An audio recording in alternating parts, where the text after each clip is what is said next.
This is the AND gate, which only works if the two transistors are on, which is to say the truth table it's 1, 1.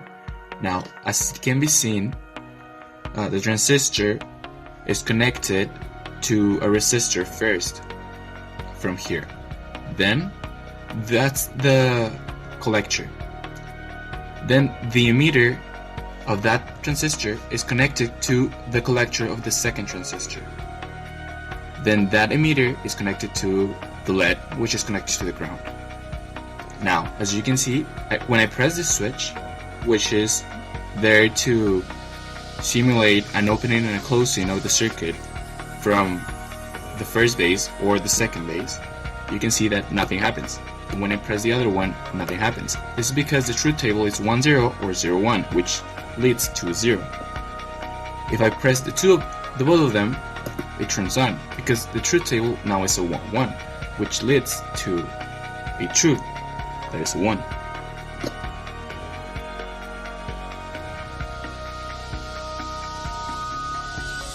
This is the OR gate, in which when the truth table gives a 1 in either or the inputs, the light turns on, so it gives a 1. Now, as you can see, the circuit is pretty much the same as the AND gate, except now the transistors are in parallel, also connected to a switch, so that I can simulate the on or off when it's connected to the base. So now I will demonstrate if I turn an input into a 1, the output will be 1, and the other way also.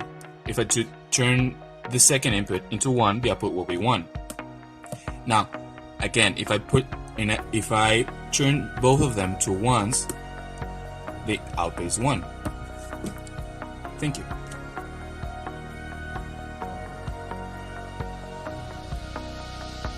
This is the NOT, in which when the truth table gives a 1, as the input is the 1, the output will be a 0.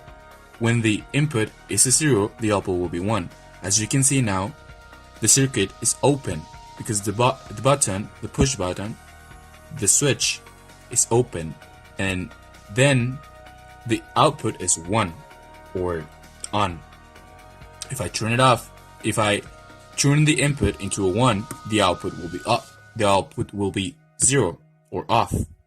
Now, the circuit goes like this. We have the positive, which then is connected to a resistor, which is then connected to a switch.